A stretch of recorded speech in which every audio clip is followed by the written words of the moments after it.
দলের 100 ডাইরেক্ট 100 যুব দলের 100 ডাইরেক্ট 100 সদর থানার 100 ডাইরেক্ট 100 আওয়ামী লীগের ঠিকানা এই বাংলায় হবে না, যুবলীগের ঠিকানা এই বাংলায় হবে না, বাংলাদেশে হবে না। আওয়ামী লীগের ঠিকানা। জিয়ার সৈনিক এক হও, লড়াই করো, এখন লড়াই করো। জিয়ার সৈনিক, কে বলে রে জিয়া না, জিয়া সারা বাংলায়, জিয়া সারা বাংলা। কে বলে রে জিয়া নাই, এক জিয়া লোকান্তরে লক্ষ জিয়া ঘরে ঘরে, 100 ডাইরেক্ট 100 যুব দলের 100 ডাইরেক্ট 100 হাসান ভাইয়ের 100 ডাইরেক্ট 100 জাহাঙ্গীর ভাইয়ের 100 ডাইরেক্ট 100 সুজন ভাইয়ের 100 ডাইরেক্ট 100 সদর থানার 100 ডাইরেক্ট 100 আওয়ামী লীগের ঠিকানা এই বাংলায় হবে না, যুবলীগের ঠিকানা এই বাংলায় হবে না, ছাত্রলীগের ঠিকানা এই বাংলায় হবে না। জিয়ার সৈনিক এক হও, লড়াই করো, এখন লড়াই করো। জিয়ার সৈনিক, কে বলে রে জিয়া না, জিয়া সারা বাংলায়, জিয়া সারা বাংলা।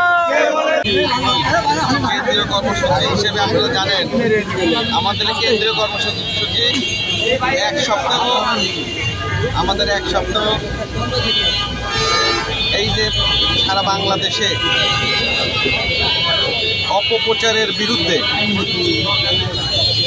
এক সপ্তাহ আমাদের সাংগঠনিক সপ্তাহ হিসেবে ঘোষণা করা হয়েছে। আপনারা জানেন সারা বাংলাদেশে যেভাবে এই সরকারের বিরুদ্ধে কিছু কুচক্রী মহল যেভাবে অপচেষ্টা চালাচ্ছে, আমরা বাংলাদেশ জাতীয়তাবাদী যুব দল এইসব কুচক্রী মহলকে আমরা জানিয়ে দিতে চাই, বাংলাদেশ জাতীয়তাবাদী যুব দল যে কোনো চক্রকে মোকাবেলা করার জন্য তারা যতই অপচেষ্টা করুক, আমরা আমাদের প্রিয় নেতা জনাব তারেক রহমান বাংলাদেশের প্রধানমন্ত্রী, তিনি যেভাবে বাংলাদেশকে এগিয়ে নিয়ে যাচ্ছেন, আমরা চাই তারই ধারাবাহিকতায় আমরা সারা বাংলাদেশের মতো বাংলাদেশ জাতীয়তাবাদী যুব দল আমরা কাজ করে যাব।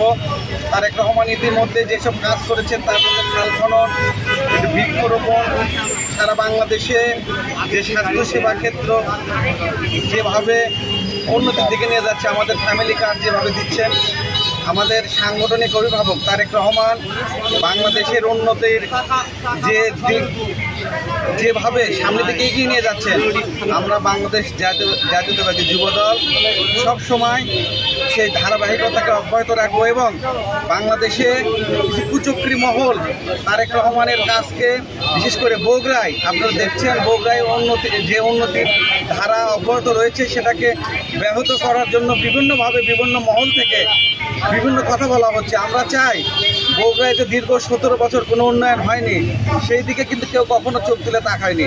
আমরা চাই বগুড়ার উন্নয়নের জন্য বগুড়ার সকল ধর্মের লোক, শ্রেণীর লোক একযোগে হয়ে আমরা বগুড়ার উন্নয়নকে অব্যাহত রাখবো এবং বগুড়ার মাটিকে আমরা দীর্ঘ 17 বছর যেভাবে এখানে কোণঠাসা করে রাখা হয়েছিল, আপনারা জানেন গতকাল আমাদের মীর শাহ আলম বক্তব্য দিয়েছেন যে বগুড়ায় নয় শুধু কুমিল্লায় কিন্তু সবচেয়ে বেশি বাজেট হয়েছে, আপনার কক্সবাজারে বাজেট হয়েছে, কিন্তু সংসদে বলা হয় বগুড়ায় সবচেয়ে বেশি বাজেট নেওয়া হয়েছে, গোপালগঞ্জের মতো বগুড়ায় নাকি সবচেয়ে বেশি বাজেট দেওয়া হয়েছে।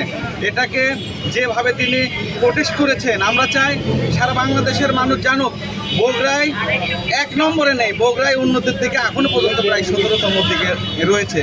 তাই এই যে এনসিপি সহ জামাতের লোক যেভাবে বগুড়াকে নিয়ে অপপ্রচার করার চেষ্টা করছে, আমরা এর তীব্র নিন্দা প্রতিবাদ জানাই।